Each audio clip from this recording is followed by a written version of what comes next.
구독, 좋아요, 그리고 공유까지도 눌러주시면 저에게 도움이 되겠습니다.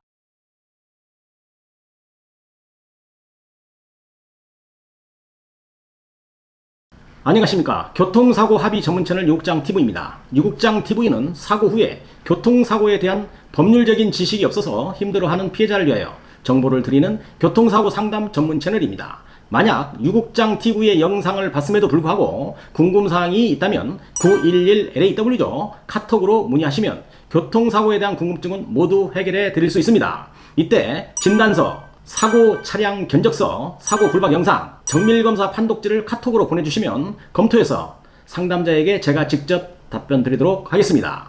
자, 오늘은 우리가 교통사고가 나서 치료도 하고 몸이 어느 정도 호전이 되었다면 교통사고 가해자의 사업자인 보험회사와 피해자가 합의를 해야만 교통사고에 대한 것이 법적으로 종결이 되는데요. 보험회사 입장에서 본다면 쉽게 피해자와 합의가 되는 경우도 있겠지만 그렇지 않을 경우가 더 많을 것입니다. 그 이유는 돈 문제입니다. 즉 합의금 때문이죠. 합의라는 것은 그냥 하는 것이 아니고 일정한 금액이 오가는 것으로 종결 처리되는데요. 이것이 말 그대로 쉽지 않다는 것입니다. 이때 보험회사는 곰곰이 생각하고 묘수를 생각해 내는데요. 법에 약하고 교통사고에 대한 지식이 적은 교통사고 피해자를 보험회사 입장에서 보면 아주 훈련된 직원을 통해서 피해자를 2차적으로 가해하는 그런 비슷한 행위입니다. 이것 의료 자문을 꺼내 들게 되는 겁니다.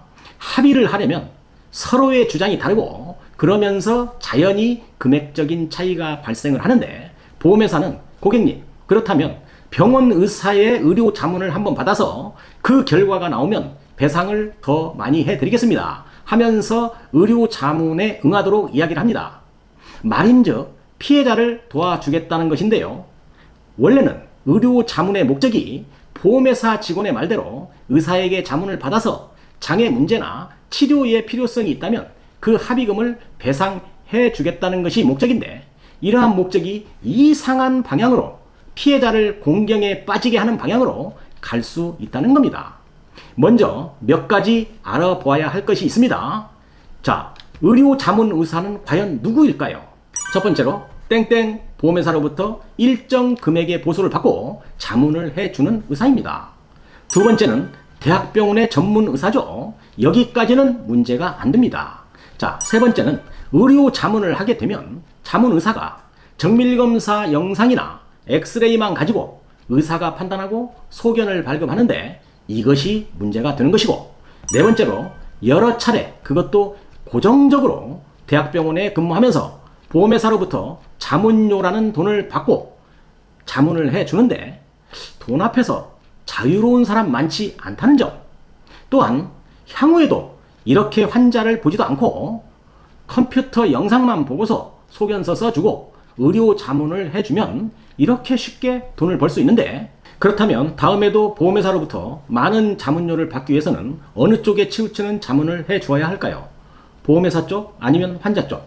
그래서 공정하지 않을 수 있다는 것이 문제인 겁니다. 당연히 보험회사의 입장에서 보면 자문의사의 소견서가 보험회사에 유리하게 나오는 그 자문의사에게 자문을 하고 싶어 하지 않을까요? 그래야 보험회사에서는 피해자에게 적은 합의금을 줄 수 있는 명분이 생기는 것이기 때문입니다. 자, 다섯 번째입니다. 자문에 동의하면 영상 자료와 판독지를 요구합니다.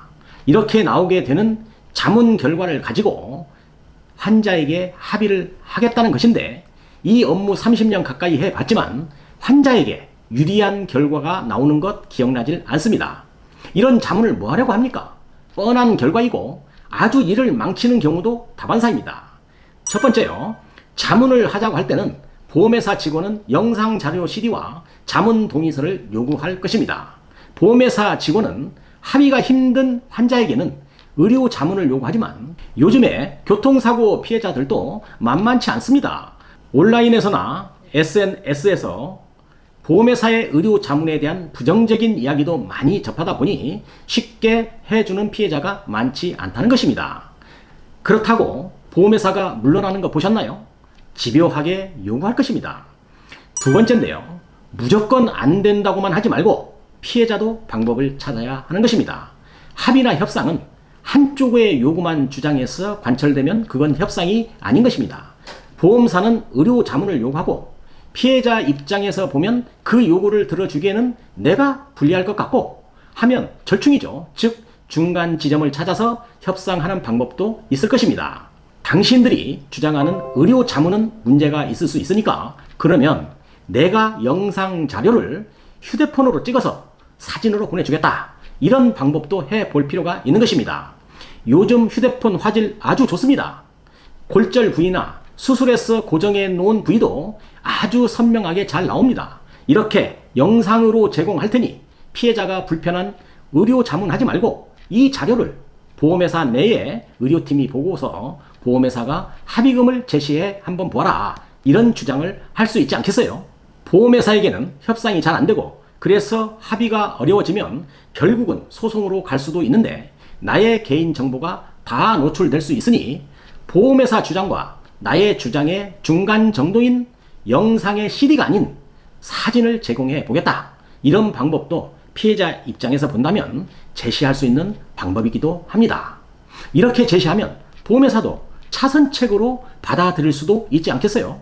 무조건 안 된다고만 하면 협상이란 것은 한 발짝도 나갈 수 없기 때문에 이런 제안도 해보시고 노력을 해야 한다는 것입니다. 자, 이제는 결론입니다. 한마디로 압축하자면 보험회사에서 요구하는 의료 자문이라는 것은 꼼수일 가능성이 높습니다. 보험회사와 의료 자문 의사의 짜고 치는 고스톱일 가능성이 있는데 내 소중한 개인 정보를 맡기면 안 된다는 겁니다. 교통사고 피해자가 보험회사와의 손해배상을 받는 방법에는 보험회사와의 협상만이 있는 것이 아니고 법원을 통한 소송으로 진행될 수도 있는 것입니다.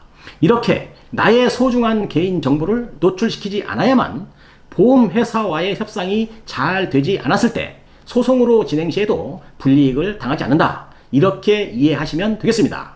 이렇게 중요한 피해자의 정보를 보험회사에 쉽게 내줄 수는 없는 것입니다. 그래서 제가 위에서 말씀드린 대로 중간 정도의 협상인 사진으로 찍어서 대체하는 방법 정도로 내 정보를 줄 수는 있겠지만 영상 CD 자료 및 의료 자문 동의서까지 해주고 후회하는 일은 없어야 할 것입니다.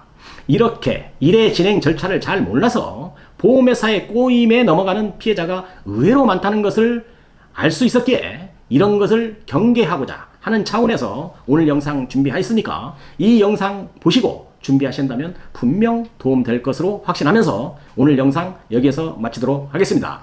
감사합니다. 유국장TV였습니다.